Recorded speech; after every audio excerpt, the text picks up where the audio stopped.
Good morning, and welcome to the North Chapel on this beautiful snow globe of a Sunday morning, December the 8th. I'm Bob Williamson, today's service coordinator. Before we get to the announcements, I have a few of my own. First, about being a service coordinator. I know Mary Blanton would be delighted to have anyone here or watching on the video who's willing to be a service coordinator.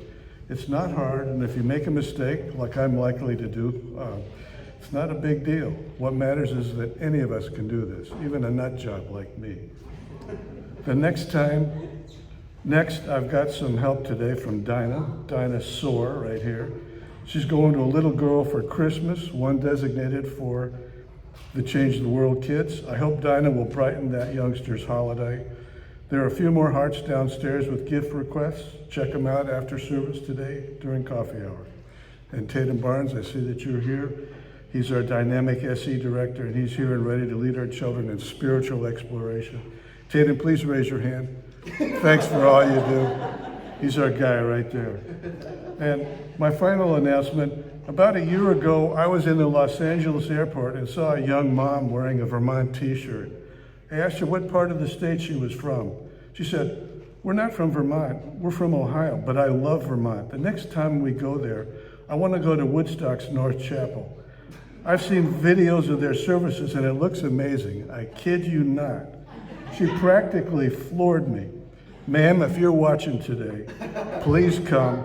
It is pretty amazing. We'd love to have you and your family. Those videos reach a lot of folks. You're all welcome here. Any other announcements people have? Yeah. There's 2 flyers on your side over there. Yes. 2 people pick them up, they're in the back. They're in the back, one about the blood drive and one about the big event that's going to be here next Sunday to help World Central Kitchens, you betcha. They're doing the great work in Gaza, bringing food to people who are starving.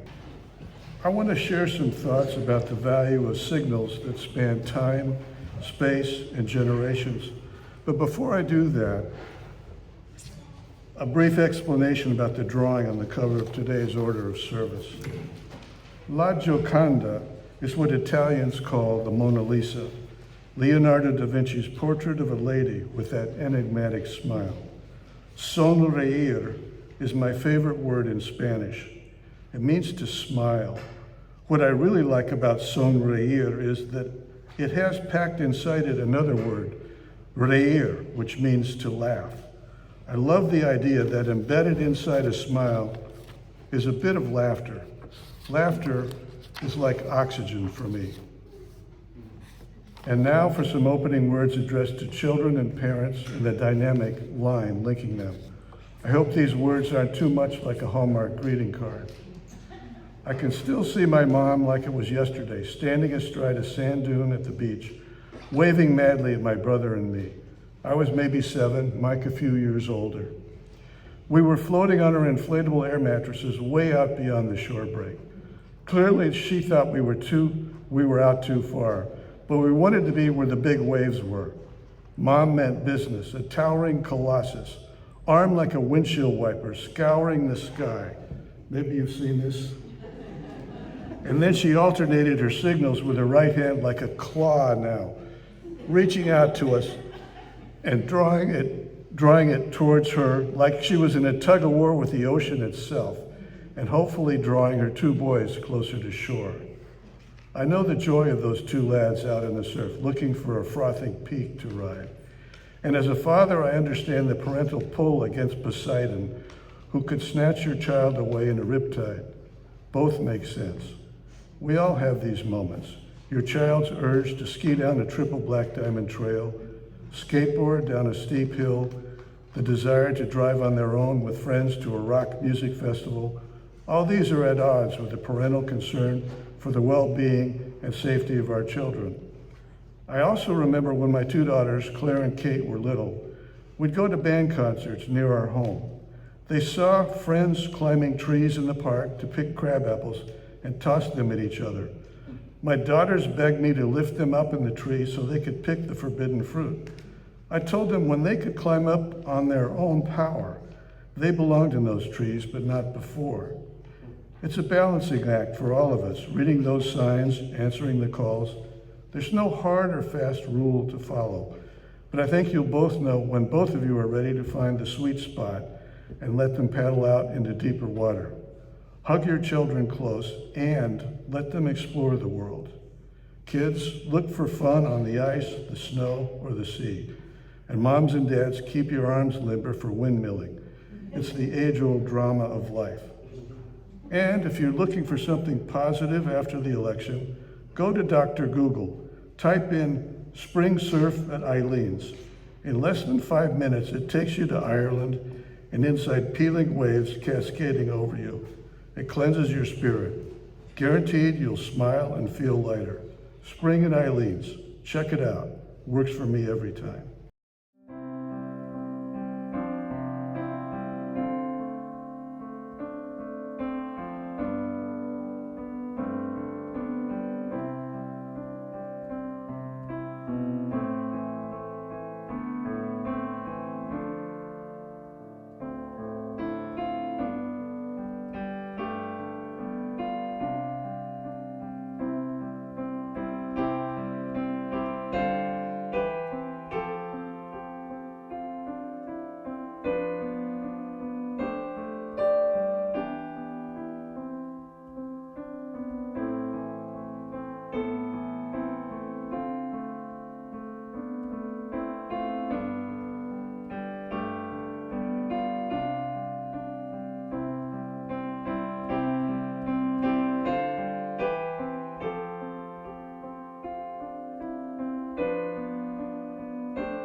So what do you think, dear ones?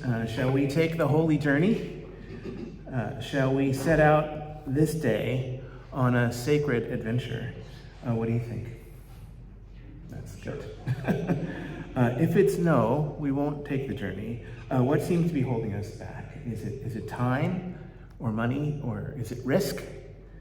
Or is it fear of a danger of some kind? Or if the answer is yes, we're up for this sacred adventure, how shall we get on with that? What should we do now? What should true Americans do at this moment in the world? And what should true Israelis do? And true Palestinians? What should true friends do? Or warring enemies in this new season of peace? What should we do now without regard to any of our many allegiances? What is allegiance anyway? Why does it matter?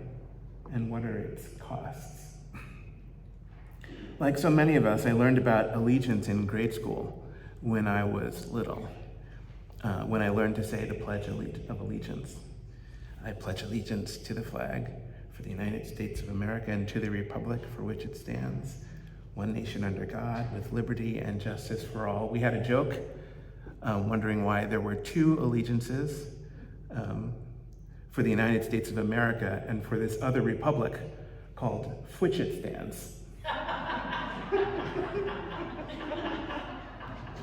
I pledge allegiance to the flag for the United States of America and to the republic for which it stands.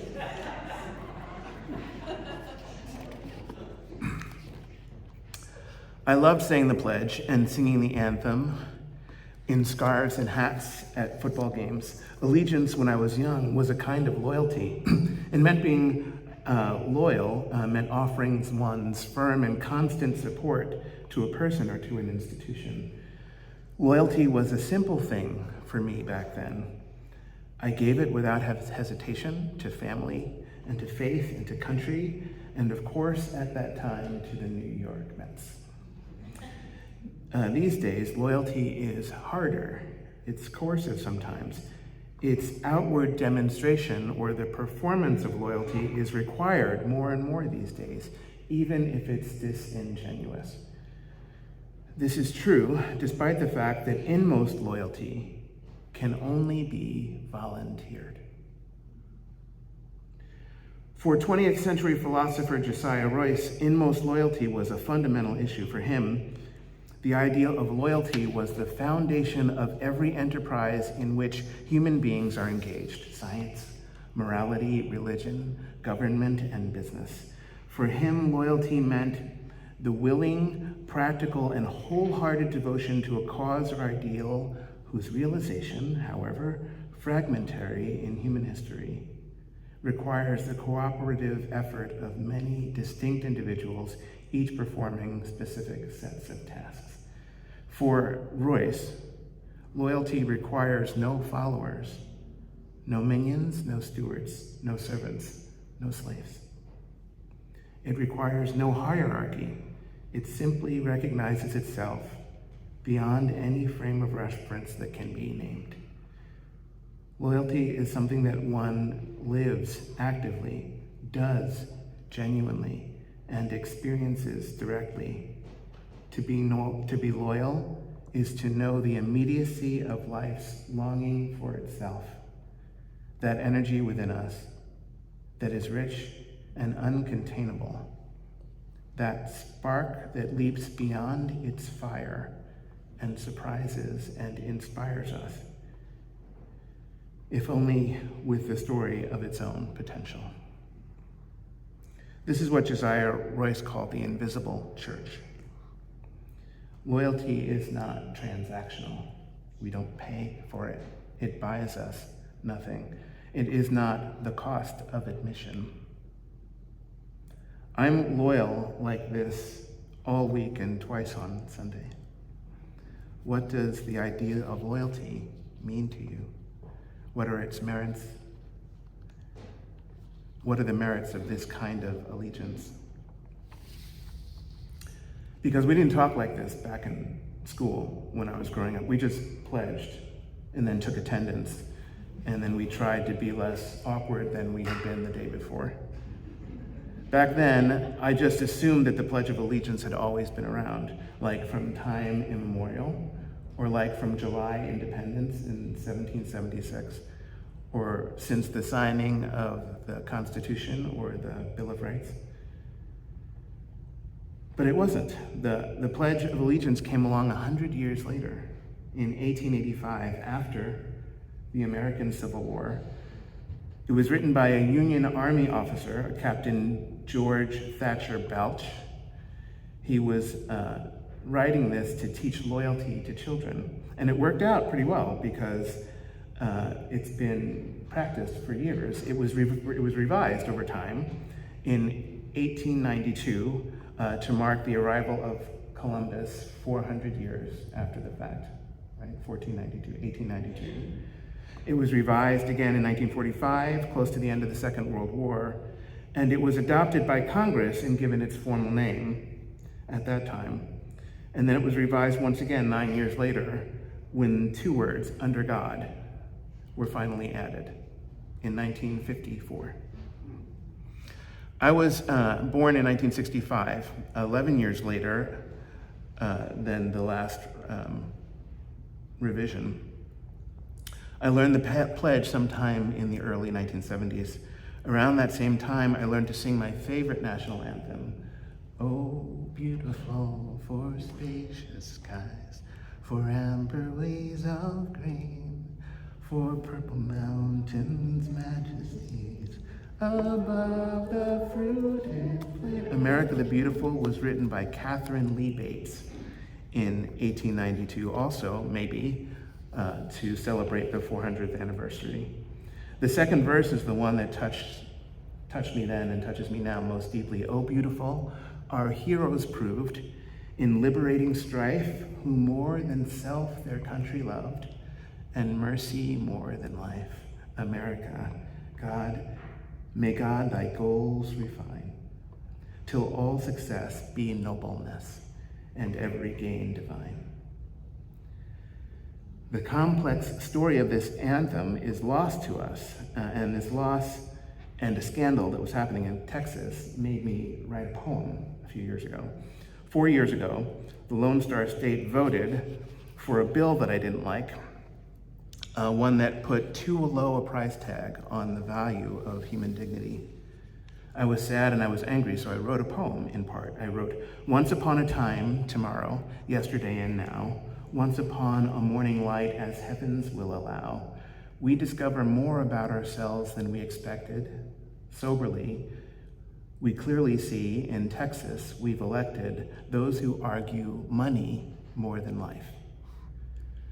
Mercy more than life is what the lyricist intended when they wrote America the Beautiful. It ended as a patriotic song, but it began much otherwise. Oh, mother dear, Jerusalem was this song's first disguise in 1882 to 1895. Oh, mother dear, Jerusalem are the old song lyrics, the model upon which the new anthem was created. Culture is complicated. Human being is complex. How we live and how we die is complex. We live and we die, rich in lovers and tribes. Tastes we have swallowed, bodies we have entered and swum up like rivers. Fears that we have hidden in. This is a quote from a film called The English Patient. You may recognize it. Catherine, one of the leading players, as she nears the end of her life, shares these words that are so profound. She says, "We live and we die, rich in lovers and tribes, tastes that we have swallowed and bodies that we have entered and swum up like rivers, fears that we have hidden in. I want all of this marked on my body," she says. We are the real countries, not the boundaries drawn on maps in the names of powerful men. End quote. She preferred love to war. She wanted life's beautiful complexity to be marks upon her body, not oversimplified lines drawn down on maps.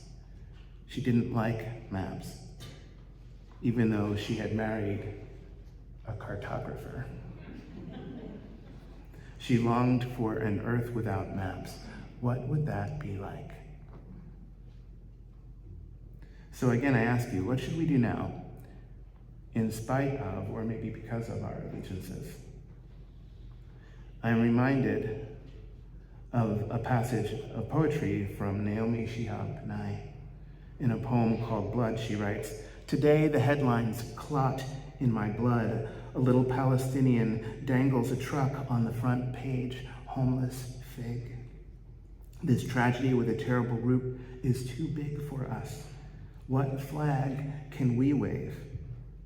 I wave the flag of stone and seed, a table match stitched in blue. I call my father, we talk around the news. It is too much for him. Neither of his two languages can reach it. I drive into the country to find sheep and cows to plead with the air. Who calls anyone civilized? Where can the crying heart graze? What does a true Arab do now?" I'm reminded of that passage in the prose of Edward Said in a book called Orientalism. He asks, "Can one divide human reality, as indeed human reality seems to be genuinely divided, into clearly different cultures, histories, traditions, societies, and even races, and survive the consequences humanly?" And I'm reminded of the wisdom of James Baldwin, who said, "Complexity is our only safety, and love the only key to our maturity." Complexity and love, these are the answers. Good morning and good Sunday. I hope this new day finds you well. Today is Sunday, December the 8th, and the title of this morning's reflection is The Sacred Adventure. I traveled recently, last week. I set out on a sacred adventure. Well, I drove to Rhode Island. to see an old friend. I said yes to my friend Bill Stone. I said yes to preaching at Bill's home church, which is in East Greenwich, Rhode Island. This is where he raised his family. Bill and I sang together in college. I hope that you get a chance to meet him, and I think that that's likely because I really liked hanging out with Bill, and I loved his mom and his dad who had come up from Florida, and I love his wife and their children. I love his kids a little bit more than I love Bill, so I'm really hopeful that they'll come out. I truly love my friend. Our connection has stood the test of time. In fact, my connection with all the guys that I sang with are more vital now, almost 4 decades later. Why? Why do you think that is? I don't know for sure, but I suspect that it's because we all set out on a journey, on what I would call a sacred adventure. Now, I am quite sure if any of the guys I sang with were in this room right now, they would probably be laughing at the idea that we've been on a sacred adventure. There's been far too much beer involved. They would probably laugh and laugh right out loud. There was nothing sacred about road tripping every weekend to sing at schools that were hundreds of miles away. 5 or 6 oversized, obnoxious men assigned to cars that are designed for 4 people.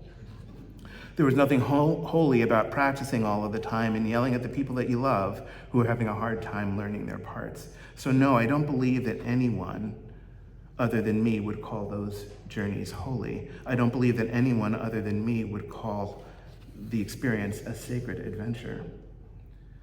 I suppose it hasn't really been a sacred adventure, except for the fact that we have loved one another like brothers for 40 years. That sounds like a sacred adventure to me. So I hope you get to meet Bill. In fact, I've been thinking, if I had been thinking more clearly, I would have invited him for the installation that we had here at North Chapel in May of 2018. For those of you who may not know or are new to Unitarian Universalism, in this faith, ministers are not delivered to a church by an external authority. Ministers are not chosen by the Unitarian Universalist Association or the UUA in Boston and then assigned to congregations. It's not a top-down kind of a thing, even though the UUA, or the Unitarian Universalist Association of Congregations, is like a headquarters down in Boston. Except it's really not like a headquarters at all. You are the headquarters. We here together are UUHQ. We are a small part of it. Unitarian Universalism does have a hierarchy, but compared to other denominations, it's fairly horizontal. We're pretty flat. We do have an administrative headquarters in Boston, but we do not have a Vatican. And try as I may, Fenway Park, where the Red Sox play, does not qualify. As Unitarian Universalists, we really don't have a Rome. We don't have a Mecca or a Jerusalem, save to the degree that Unitarian Universalism embraces all of these holy sites. We search, though, for what transcends those holy places, interested less in the holy out there and yearning more for the sacred in here, holding as immutable, as precious, as sacred the worth and dignity of every person, justice and compassion in how we relate to one another, the goal of world community. Our list goes on for a while, and it deepens over time. With love at the center of things, we embrace interdependence, transformation, generosity. We embrace pluralism, or what James Baldwin called complexity. I may never get to Rome. This may be true for many of us. We may never take the pilgrimage to Mecca. We may never journey to Jerusalem. So it's harder to believe that the holy, that the sacred is somehow held off from us, that it is uniquely stationed so many miles away. I know that this is true, and still, I'm unbelievably and undeniably drawn to the idea that we could road trip to the blessedness one day. That we could buy a ticket for a plane, or we could all on board for a fast train, or that we could pile 6 UUs stuffed inside fuel-efficient cars designed for 4. I'm drawn to the idea that we could take a holy journey and set out on a sacred adventure and qualify for heaven somehow. I want to believe that. I long to believe that. To be on the sacred adventure, to believe that the religious pilgrimage is possible for us, is practical for us. But of course, there are practical limitations, impediments. Who would take such a journey if we could? If the practical impediments were gone, the expense, the time, the risk, the danger, and so on, who would be interested in taking the holy journey? Would you go on the sacred adventure? And where would we go? What flag would we wave? Would we wave the flags of lovers and of tribes? Would we wave the flags of men and nations? It was a 19th century minister named James Russell Lowell, Unitarian minister, who wrote, "Once to every man and nation comes a moment to decide. In the strife of truth and falsehood, for the good or evil side." And it was a minister who quoted this 19th century minister, a 20th century Baptist named Martin Luther King, who said, "Though the cause of evil prosper, yet 'tis truth alone is strong.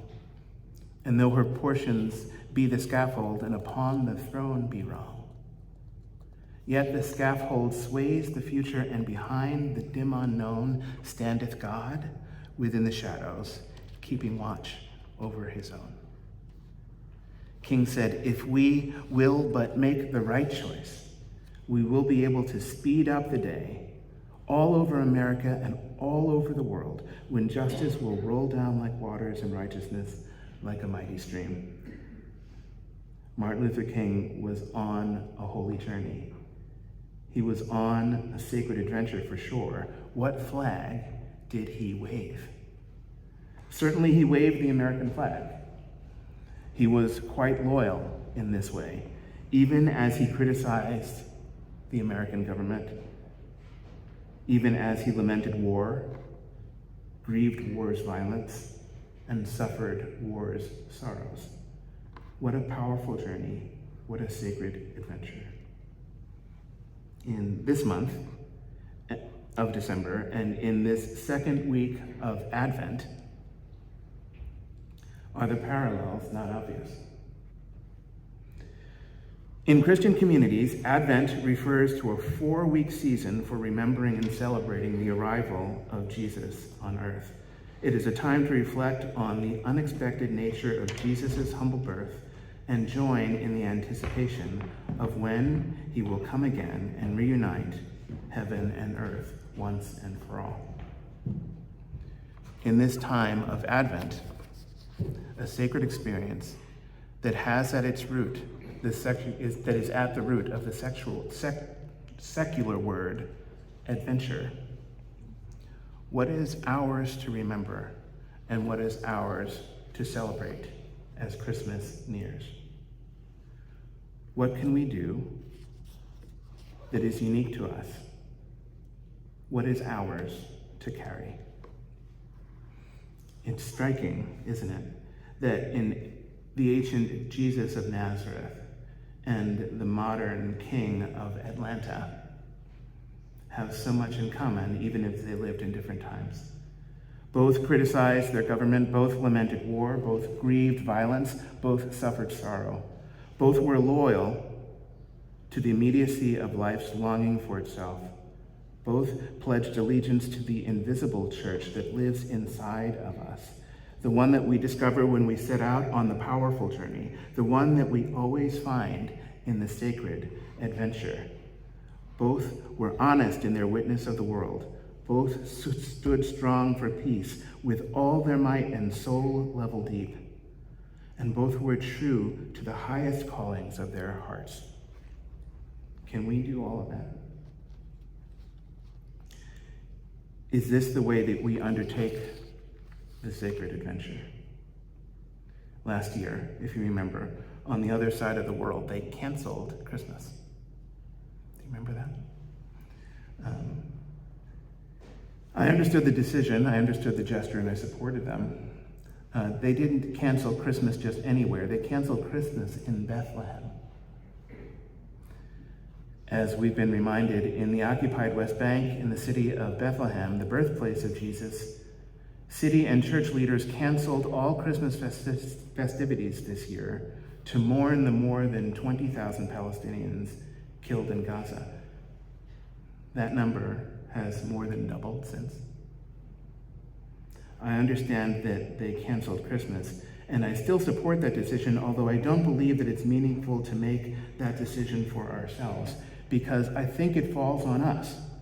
We who are having more peaceful experiences, it falls on us to deliver Christmas's joy back to Bethlehem. It falls on us to deliver peace and love and humility back to Bethlehem.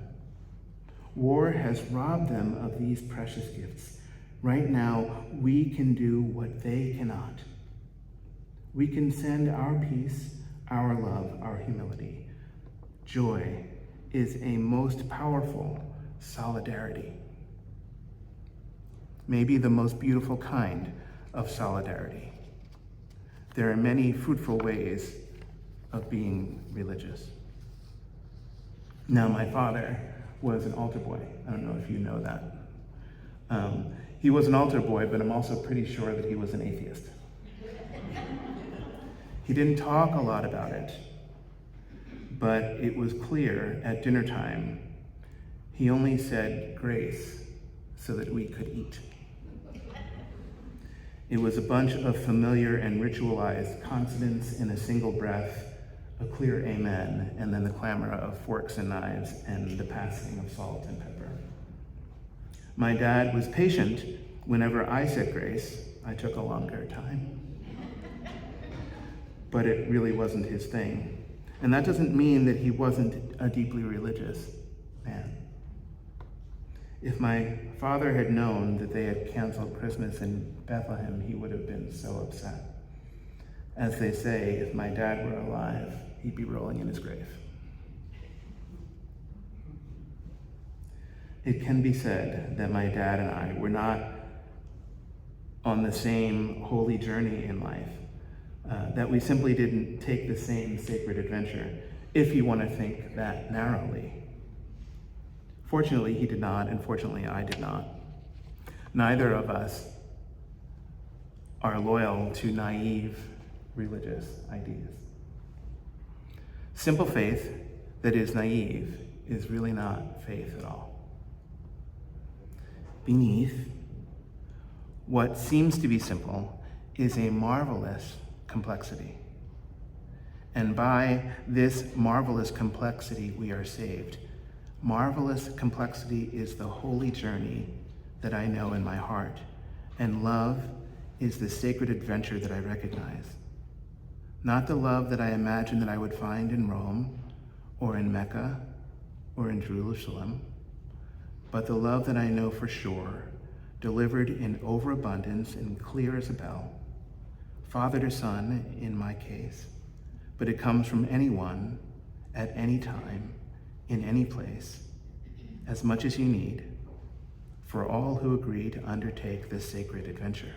If Advent means anything for us, not back then, but here and now, it means this. Avoid the naive. You can still shop, but avoid the naive. Reach for the marvelous complexity and reach for the simple faith that that marvelous complexity can produce. Reach out for love and deepest humility. These are the keys that keep us free. May it be so. Blessed be. And amen. A few closing words for today. Remember son reír and reír, to smile and to laugh in Spanish. Experts say smiling has a positive effect on us, physically and emotionally. Smiling triggers endorphins and serotonin that lower anxiety and pain. Whenever you feel trapped in a world of gray, may you find that wee bit of laughter, the ray ear inside each of us, and smile. Have a great week.